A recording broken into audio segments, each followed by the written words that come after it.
Humphrey Partridge stood by the open door of the second bedroom. There was a smile on his lips as he looked at the empty bed. "It's all right, Mother. Just the post," Humphrey Partridge called from the bottom of the stairs as he opened the door to the village postman. "There's a package for you, Mr. Partridge," said Reg Carter, putting his hand on the door. "From a garden centre, it says on it. Roses, I think." "Yes," said Partridge, trying to close the door. "It's the right time of year for planting roses, is it? November?" "Yes. How's your mother?" Reg went on. He was in no hurry to leave. "Not so bad." "She never seems to get any letters, does she?" "No. Well, when you reach that age, most of your friends are dead." "Oh, how old is she now?" "She was 86 last July." "That's a good age. She doesn't go out much, does she?" "No, not at all. Now, if you'll excuse me, I have to leave to catch my train to work." Partridge closed the door and called up the stairs. "Goodbye, Mother. I'm off to work." On his way to the station, he stopped at the village shop to get his newspaper. "Good morning," said Mr. Denton, the shopkeeper. "How's the old lady?" "Oh, not too bad, thank you. For her age, that is." "Oh, Mr. Partridge," said Mrs. Denton. "There's going to be a meeting in the village hall on Sunday about—" "I'm sorry, Mrs. Denton. I don't like to leave my mother at weekends. I'm at work all week, you see." He hurried away. "He lives for his old mother," said Mr. Denton. "Well," said his wife, "she probably won't live much longer. She's been in bed ever since they moved here." "And how long ago was that? 3 years?" "3 or 4. "I don't know what he'll do when she dies." "Someone told me that he was talking about going to live in Canada." "Well, I expect she'll leave him some money." When Mrs. Denton expected something, everyone in the village soon heard about it. In his office that afternoon, Partridge was getting ready to go home when the telephone rang. Mr. Brownlow wanted to see him. He hurried to his employer's office. "Humphrey, come in and sit down." Partridge sat on the edge of a chair. He was going to miss his train. Mr. Brownlow said, "You know, I intended to go to Antwerp next week for the meeting." "Yes." "Well, I've just heard that I must go to Rome tomorrow. Parsons is ill, and I'm taking his place. So I'd like you to go to Antwerp on Monday." "Me? But what about Mr. Potter? He has a more responsible position in the company. He's too busy. It will be good experience for you. So, I'll ask my secretary to change the tickets. No, Mr. Brownlow. You see, it's rather difficult. What's the problem? It's my mother. She's very old and I look after her. Oh, it's only for 3 days, Humphrey, and this is important. I'm sorry, it's not possible. My mother. There was a pause. Mr. Brownlow was looking annoyed. Ugh. All right then. You can go now, or you'll be late for your train. Partridge looked at his watch. I think I can just catch it if I hurry. Oh, that's great. His employer gave a cold smile. Mother, I'm home. It's exactly 6:35. I had to run for the train, but I caught it. Humphrey Partridge hurried up the stairs, went past his own bedroom, and stood by the open door of the second bedroom. There was a smile on his lips as he looked at the empty bed. It was Monday morning, and Partridge was making his breakfast. He turned on his cooker and prepared to boil an egg. It was an old cooker, but it still worked well. He looked out of the kitchen window with satisfaction. During the weekend, he had dug the garden and planted all the roses. The doorbell rang. It was Reg Carter, the postman, with a big package in his hand.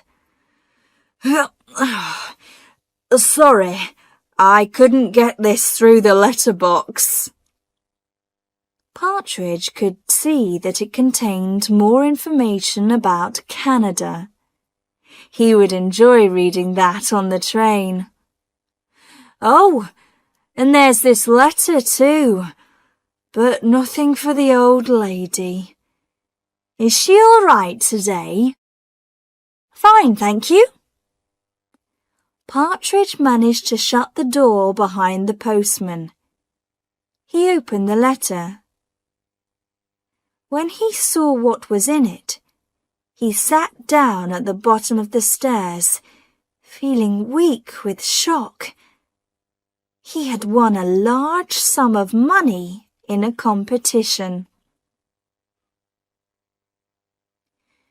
You wanted to see me, Partridge? Yes, Mr. Brownlow. Well, be quick then. I've just flown back from Rome. I've come to tell you I'm leaving. You mean you want to leave the company? This is sudden. Yes, I'm going abroad, to Canada, with my mother. Well, you can go in a month. I need a month's notice. Is it possible for me to go sooner? Mr. Brownlow suddenly lost his temper. Yes! Go today! Partridge got home before lunch, feeling pleased. He had telephoned a man who had agreed to sell the house for him, and he had completed the forms necessary for living in Canada. He opened his front door and called out, "Hello, Mother, I'm home." He stopped suddenly as he saw Reg Carter coming out of his kitchen. "Good God! What are you doing here?" "I was passing the house and I saw the smoke." "How did you get in?" "I had to break a window. I've called the police." I explained it all to Sergeant Wallace. Partridge's face was white. "Explained what?" "About the fire. There was a fire in your kitchen. You left the cooker on, and the curtains were on fire.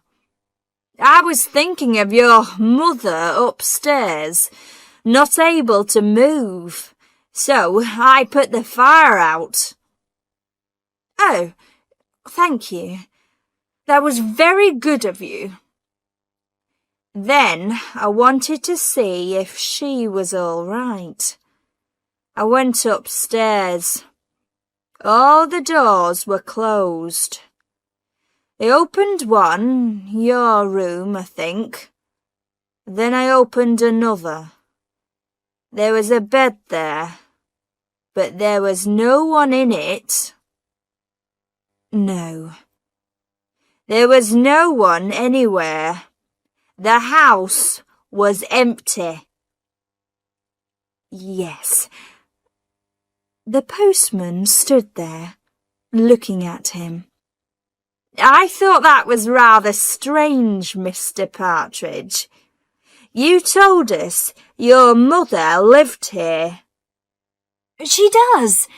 I mean, she did. She died." "Died? When?" "You said this morning when I asked." "She died 2 days ago." His face was red now. "I'm sorry. I can't think straight. It's the shock, you know." "I see," Reg Carter said quietly. "Well, I must go now." It was about a week after the fire. Of course, Reg Carter had talked to Mr. and Mrs. Denton, and they had talked to almost everyone who came into the shop. Sergeant Wallace, the village policeman, had heard a lot of strange stories about Humphrey Partridge, so now he had decided to go and talk to him himself. Partridge opened the door slowly, and the sergeant went straight into the sitting room. It was full of boxes. "You're packing your books, I see, Mr. Partridge. When are you going to Canada?" "In about a month." "And you're going to buy a house there, I hear." "Yes." "You're going alone. Your mother's not with you now." "No, she died." "Yes, that's what I want to discuss. As you know, this is a small place, and most people take an interest in other people's business. I've been hearing some strange things about you. People are saying you killed your mother to get her money." "That's stupid. It's not true." "Perhaps. Let me ask you a few questions. First, when did your mother die?" 10 days ago. The 11th. "Are you sure? The 11th was the day you had the fire." Sorry. 2 days before that. It was such a shock. Of course. And so the funeral was on the 10th? Sometime about then, yes. It's strange that none of the local funeral directors know anything about it. I used someone from town. I see. And was it a doctor from town who signed the document saying that she was dead? Yes. Do you perhaps have a copy of the document? Partridge looked unhappy. You know, I don't.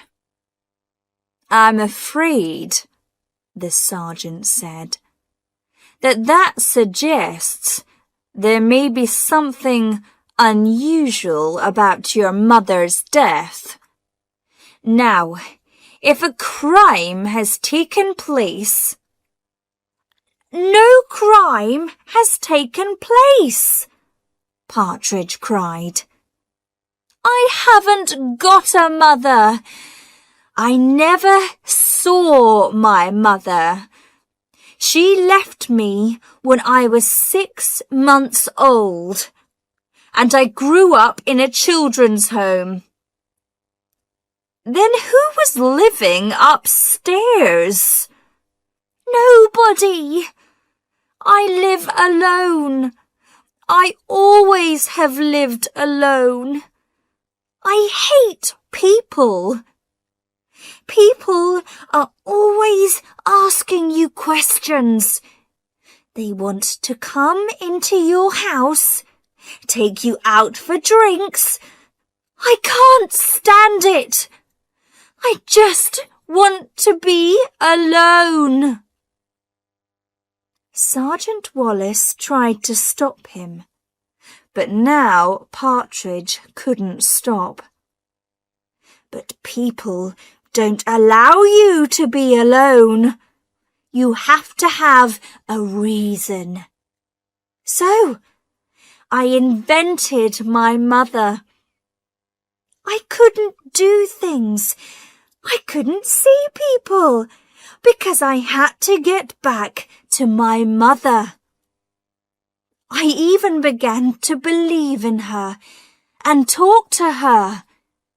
She never asked questions. She just loved me and was kind and beautiful. Now you've all killed her. Sergeant Wallace took a moment to organize this new information. So, you're telling me there never was any mother. You didn't kill her because she wasn't here. And how do you explain that you suddenly have enough money to go to Canada and buy property? I won a competition. I got the letter on the morning of the fire. That's why I forgot to turn the cooker off. I was so excited. I see. Sergeant Wallace got up and moved across to the window. You've been digging the garden, I notice. Yes, I put those roses in. You plant roses when you're going away? A few days later, there was exciting news in the village. Partridge had been put in prison, and the police had dug up his garden, and taken up part of the floor in his house, but they hadn't found a body. Then the news came that he had been freed. It seemed that his strange story to Sergeant Wallace was true. There had been no one else living in the house. He had won a large amount of money. And Partridge's mother was living in Liverpool and had been in trouble with the police on several occasions.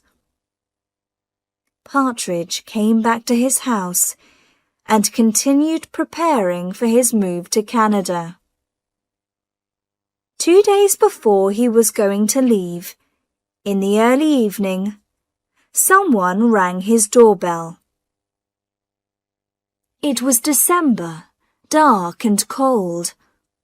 All the villagers were inside their houses. He did not recognize the woman standing on the doorstep. She was dressed in the clothes of a young woman, but her face was old. "Hello, Humphrey," she said. "Who are you?" He held the door, ready to close it. The woman laughed. "No, I don't expect you to recognize me. You were very young when we last met." "You're not?" "Yes, I am. Don't you want to give your mother a kiss?" She pushed her painted face towards him, and Partridge stepped back into the hall. The woman followed him in. She looked at the packing cases. "Of course, you're going away.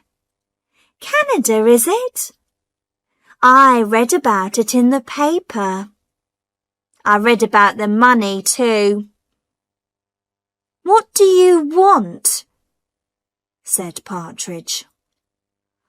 "I've just come to see my little boy.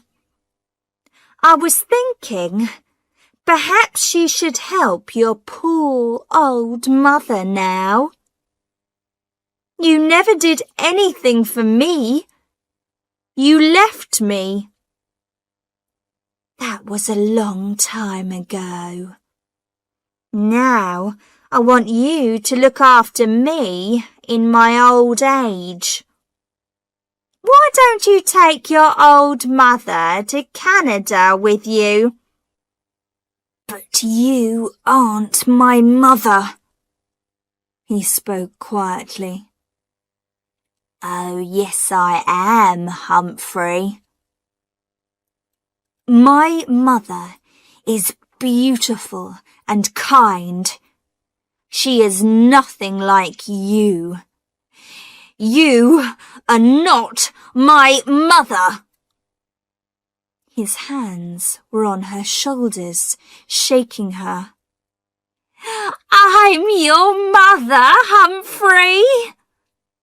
She was laughing at him. His hands moved to her neck to stop her words.